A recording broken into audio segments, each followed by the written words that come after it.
추석 명절 잘 보내셨습니까? 아직 연휴가 끝나지 않았기 때문에 함께 예배 드리지 못한 성도들도 좀 많이 있는 것 같은데요. 추석에 친척들 만나고 서로 안부를 나누고 얘기하고 따뜻한 밥 한 끼 먹으면서 보내시려 합니다.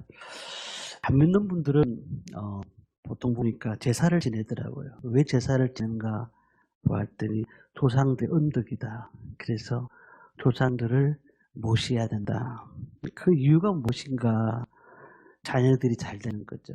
자신이 잘 돼야 되고 제사를 지내야지 자신이 잘 되고 또 자녀들이 잘 된다는 겁니다. 그러면서 술 한잔 마시면서 옛날 생각합니다. 그리고 감정이 올라갔다 내려갔다 그 반복하시잖아요. 근데 우리 믿는 성도들은 뭘 할까요? 추석 명절을 맞이해서 예배를 드립니다. 물론 환경에 따라서 예배를 드리지 못한 성도들도 많겠지만은 예배를 드리면서 느끼는 것은 하나님께서 우리 가정을 지켜주셨다. 하나님께서 우리 가정을 이끌어주셨다. 지금까지 하나님 은혜로 살아왔다라는 것을 그 예배를 통해서 우리가 알 수가 있습니다.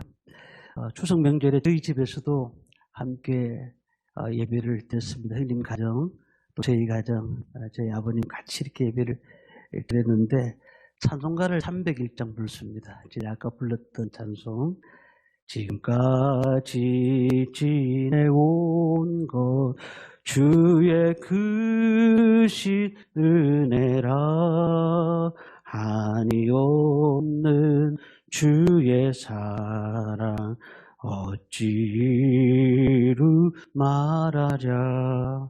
이 찬양을 하는데 은혜가 되더라고요. 하나님께서 우리 가정을 지금까지 이끌으셨고 정말 힘든 일, 어려운 일, 정말 말도 못하는 아픔 가운데 있었지만은 하나님께서 이끌으셨고 지금까지 은혜 주셨다. 그러면서 저는 갑자기 그 생각이 났습니다. 이것이 기적이다. 하나님이 우리에게 주신 은혜가 참으로 가장 큰 기적이라고 생각했습니다. 우리가 현실적으로 불가능한 것을 가능케 하는 것을 기적이라고 하지 않습니까? 나를 하나님의 자녀 삼아주시고 하나님의 은혜로 지금까지 이끌어주신 것이 얼마나 큰 은혜인지, 하나님의 뜻 안에 산다고 하지만 인간의 생각들이 가득 차가지고 주님 말씀 앞에 선다고 하지만 세상의 욕심이 가득 차가지고 살 때가 많았는데, 그런데 하나님께서 우리를 지금까지 이끌어주신 것이 얼마나 큰 은혜인지 참으로 너무나 감사가 넘쳤던 한 주 같았습니다. 지금 영화 제목 가운데 이런 영화 제목이 있습니다. 기적을 믿는 소녀. 이게 꼭 한번 보시기 바랍니다. 이게 기독교적인 마인드를 가지고 만든 영화인데요. 이 영화를 참 내용을 보면 하나님의 살아계심과 역사하심을 좀 깨달을 수가 있을 것 같습니다. 어떻게 하나님의 기적을 체험할 수가 있을까요? 우리 삶 가운데 어떻게 하면 하나님의 역사하심을 알 수가 있을까요? 오늘 본문의 말씀을 잠시 묵상하려고 합니다. 오늘 본문의 말씀은 예수님께서 예루살렘 성에 입성하시기 전에 일어났던 사건입니다. 소경 바디메오를 고치는 사건이잖아요. 그런데 이 사건이 언제 일어나느냐 하면 예루살렘 성에 입성하시기 전에 일어났습니다. 예루살렘 성에서 입성할 때 어떤 일들이 일어났죠? 이스라엘 민족들, 특별히 많은 사람들이 이 날을 엄청나게 중요하게 생각했습니다.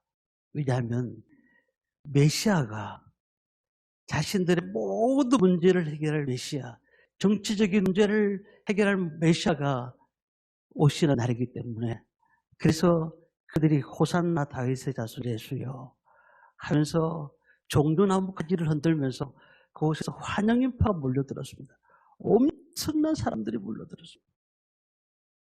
그런데 우리 성경 읽다 보면 무엇을 느끼는지 아십니까? 자, 나중에 십자가에 못 박아라 라고 했던 사람이 누구일까요? 이들이었다는 사실이에요. 호산나 다윗의 자손 예수여 라고 그렇게 왔지만은 결국은 예수님을 십자가에 못 박아라고 한 사람은 이들이었다는 사실이에요. 왜 그랬을까요? 그들이 생각과 예수님의 생각은 전혀 달랐습니다. 그들은 예수님이 이 땅에 오셔서 메시아가 이 땅에 오신다고 하면은 자신들의 정치적인 문제, 경제적인 문제, 이 모든 문제를 충분히 해결하실 분으로 생각했습니다. 그렇기 때문에 그들이 종려나무 가지를 흔들며 기대했던 것입니다. 그러나 예수님이 뭐라고 하셨죠? 죄와 천국에 대해서만 얘기하셨어요. 그뿐만 아닙니다. 그 십자가를 지실 때에 하늘에서 뭔가가 달라지고 나타날 줄 알았는데 아니 그런 환경이 아니었습니다. 예수님이 무기력하게 십자가에 달려 돌아가시는 모습을 봅니다. 야, 주님은 저분이 메시아인 줄 알았더니 주님이 아니구나. 주님은 그런 분이 아니신데. 오늘 46절 말씀을 함께 읽도록 하겠습니다. 46절 같이 읽습니다. 그들이 예리고에 이르렀더니 예수께서 제자들과 흔한 무리와 함께 예리고에서 나가실 때에 디메도의 아들인 맹인 거지 바디모에가 길가에 앉았더라. 지금 예리고를 지나가십니다. 예리고를 지난 뒤에 예루살렘 성으로 입성하시거든요. 예루살렘 성으로 가시는 겁니다. 그리고 근데 그 당시에 어떤 문제가 생겼냐면 지금 나중에는 종려나무 가지를 흔들고 준비하고 있는 메시아를 바라보고 있는 사람들이 그 앞에 다 있었던 겁니다. 자신을 왜 환영하는지 주님이 모르셨을까요? 아셨습니다.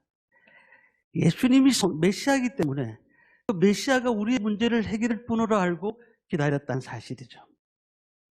자신의 기대를 이루는 분, 자신이 원하는 대로 그렇게 하나님은 우리에게 도와주시는 분, 그런 분이 이곳에 오신다는 사실을 그들은 너무 좋아했습니다. 그런데 주님이 그 예루살렘으로 가시기 전에 여리고를 지나가셨습니다. 그 여리고에 바디메오라는 한 맹인이 있었습니다. 그 사람을 고치셨습니다. 그 메시지가 뭘까요? 모든 사람들이 다 예수를 좋아했고 떡을 줄 때 너무너무 좋아했고 병을 고칠 때 너무너무 좋아했던 그 많은 사람들이 그들이 다 영적 소경이라는 거죠. 주님께서는 이 말씀을 무언적으로 들려주시고 계시는 겁니다. 우리가 예수를 믿고 있습니다. 그리고 10년, 20년, 30년 동안 주님을 찬양하고 기뻐하면서 하나님 앞에 나와서 예배드리고 있습니다. 그렇지만 우리는 어떨 때는 앞을 보지 못하는 영적 소경이 될 때도 있더라는 겁니다. 예수님의 이름을 부르며 찬송합니다. 그리고 겉옷을 퍼면서 헌신하면서 봉사하면서 충성합니다. 그런데 왜 우리가 봉사할까요? 왜 하나님 앞에 예물을 드릴까요? 왜 하나님 앞에 우리 예배를 드릴까요? 내 문제를 하나님 해결해 주십시오. 내가 가진 문제는 주님만이 아시지 않습니까? 이 문제를 해결받기 위해서 내가 하나님 앞에 예배를 드리고 하나님 앞에 기도하고 하나님 앞에 물질을 드립니다. 다들 어떠한 상태죠? 영적 소경의 상태라는 거예요. 우리가 우리의 문제 해결이 만약에 안 되었어요. 하나님께 기도했는데 우리가 봉사했는데 우리 물질을 바쳤는데 하나님께 예배를 드렸는데 우리의 문제가 해결 안 됐습니다. 그러면 예수님께 등을 돌리고 교회에 등을 돌릴 수도 있을 것입니다. 그러나 필요한 것을 얻기 위해서 달려왔던 저들이 결국은 필요한 것을 얻지 못하자 다 십자가에 못 박아라 돌을 집어 던진 것과 똑같은 현상이라는 것입니다. 오늘 우리는 우리의 기대로 예수를 믿지 않습니까? 우리의 기대로 하나님을 따르고 있지 않습니까? 지금 우리가 역사하시고 기적을 일으키시고 하나님께서 우리 삶 가운데 늘 은혜를 주시는 그 하나님 앞에 우리는 어떻게 살고 있습니까? 정말 묵묵히 자기 십자가를 지고 오늘도 한 발 한 발 걸어가고 계십니까? 오늘 전 이 말씀을 몇 가지 말씀을 묵상하려고 합니다. 우리가 정말 이 땅에 하나님의 살아계심을 기적을 체험하기 위해서는 먼저 할 일이 있는데 예수님을 알아가야 됩니다. 예수님 알아가야 됩니다. 예수님을 잘 알고 있습니까? 많이 알고 있죠. 성경을 통해서. 그런데 내 생각이 아닌 성경이 말하는 예수님, 주님이 말씀하시는 예수님, 그 예수님을 정확하게 알고 있습니까? 내가 처음 아는 예수님이 아니라 성경이 말하는 예수님. 오늘날 교회 안에 예수님을 자기 방식대로 믿고 있는 분들이 많더라는 겁니다.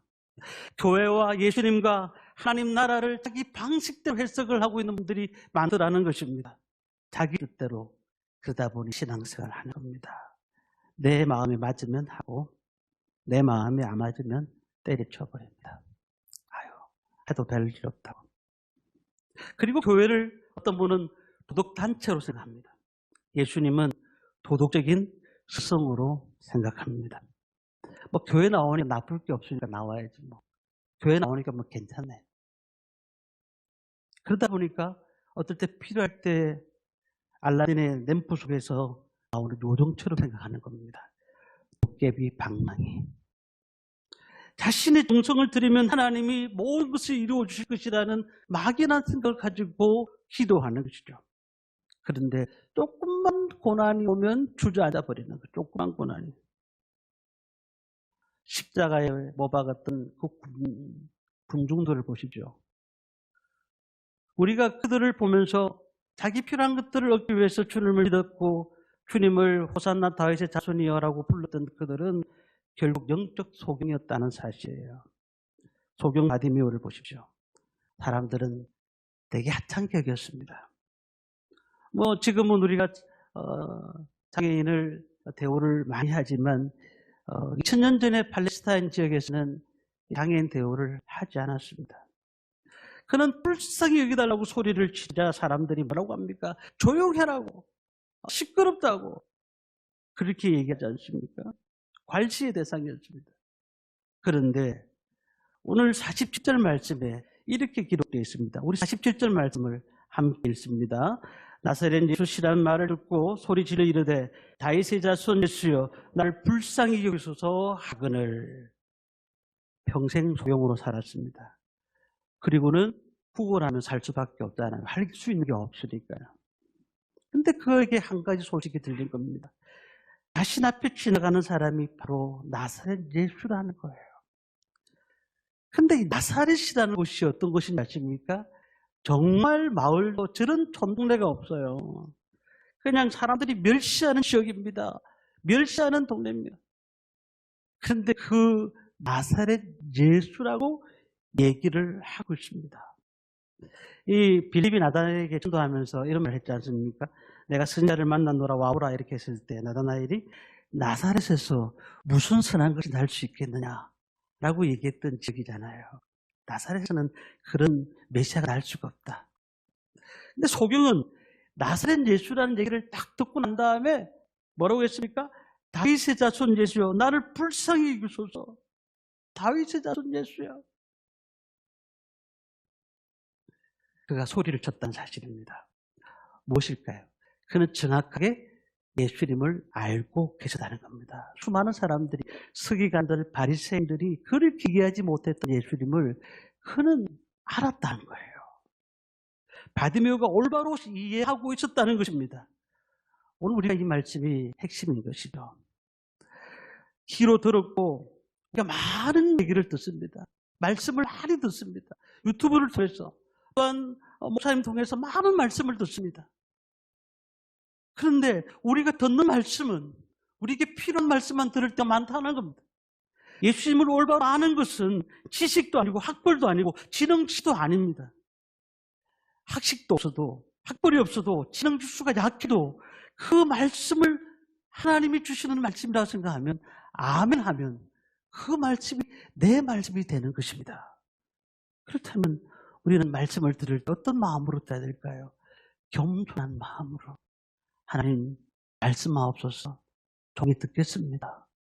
그런 고백하는 마음으로 말씀을 드려야 된다는 겁니다. 이것이 낮아진 마음이고 겸손한 마음이고 그럴 때에 예수님을 이해할 수가 있는 겁니다. 바디메오는 눈이 멀었지만은 그는 가난한 사람이었습니다. 그가 하고 싶은 것들이 많았지만 눈을 뜨지 못해서 할 수 있는 것이 없었습니다. 그러다 보니 하나님이 갈그려진 것입니다. 마치 목마른 사슴이 날마다 시냇물 찾아 나서는 것처럼 갈급해합니다. 그런 가운데 그분의 행적과 그분의 설교를 들었던 것들을 종합하면서 이분이 메시아구나. 나의 눈을 뜨게 하실 분이 메시아구나. 그러면서 소리를 질렀던 것입니다. 다윗의 자손 예수여 나를 불쌍히 여기소서. 하나님이 어떤 분입니까? 우리를 창조하신 분입니다. 나를 위해서 목숨을 주시기까지 십자가에 달려 돌아가신 예수님을 보내주셨습니다. 지금도 살아계셔서 우리를 이끌으십니다. 또한 나중에 이대로 오겠다고 나중에 주님께서 말씀을 하셨습니다. 그렇다면 우리 인생에서 그 주님, 창조하신 주님, 우리 인생의 모든 주인 되신 주님께서 우리 가운데 계시는데 우리를 어떠하냐는 겁니다. 우리가 어떤 모습으로 살고 있냐는 겁니다. 어떨 때는 우리 길이 평탄하지 않는 거예요. 너무 힘든 거예요. 신앙생활 해도 그렇네. 그런 마음들이 자꾸 드는 겁니다. 그러면서 자꾸 어디를 봅니까? 딴 곳을 바라보는 거예요. 딴 곳을. 그러나 분명한 것은 우리를 주목하시는 예수님을 바라봐야 될 줄 믿습니다. 주님을 바라봐야 우리가 살 수가 있는 겁니다. 내 체험을 버리고 성경에 있는 그대로 주님을 전가하는 삶이 필요합니다. 두 번째는요. 우리는 기절 체험하기 위해서 하나님 앞에 우리를 알아야 됩니다. 정말 예수님을 올바로 안다면은 우리 삶의 뚜렷한 증거가 무엇인 줄 아십니까? 이것이 기도하는 거예요. 하나님을 아는 사람만이 기도합니다. 하나님을 모르는 분들은 기도하지가 않습니다. 힘든 일이 생기면 또 사람 찾아다니는 거예요. 내가 이런 일이 있는데 얘한테 도움을 구하고 싶다. 힘들다. 나 힘든다. 늘 사람을 찾아다니는 거예요. 그러나 정말로 하나님을 아는 사람들은 하나님 앞에 나와서 기도하는 사람들, 능력 많으신 아버지 앞에 우리의 모습을 그대로 내려놓고 하나님 앞에 기도하는 것입니다. 48절 말씀을 함께 보겠습니다. 같이 읽습니다. 많은 사람이 꾸짖어 잠잠하라 하되 그가 더욱 크게 소리질러 이르되 다윗의 자손이여 나를 불쌍히 여기소서 하는지라. 아멘. 자, 이 사람이 어떤 사람이라고 하셨습니까? 거지입니다. 하루하루 먹고 사는 사람이죠. 혹시 사람들한테 밉보였다가는 동랑이 끊어질 수가 있어요. 그런데 바디메오는 예수님이 지나간다는 소식을 듣고 그들 시끄럽다고 조용히 하라고 그렇게 말을 했는데 불구하고 어떻게 했을까요? 다윗의 자손 예수여. 엄청난 큰 소리로 부르기 시작했습니다. 지금 자신과 자신의 생계와 예수님과 맞바꾼 상태입니다. 왜냐하면 계속 미쳤다고 말씀하고 있거든요.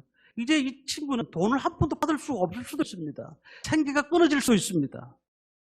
그렇지만 그는 주님이 나의 주인이라는 사실을, 예수님이 나의 주인이라는 사실을 믿고는 주님만 오직 의지했다는 겁니다. 정말 우리 가운데 어려운 일이 있을 때 어떻게 하셨습니까? 정말 어떤 사람들 또 어떠한 모습들 어떻게 살아갈까를 고민만 하고 계시지 않습니까? 밤에 잠을 자는데 잠이 안 오는 거예요. 불면증인 거예요. 걱정이 많아서 잠이 안 오는 거예요. 왜 잠이 안 오지? 보니까 내가 하나님 앞에 내려놓지 못하는 거예요.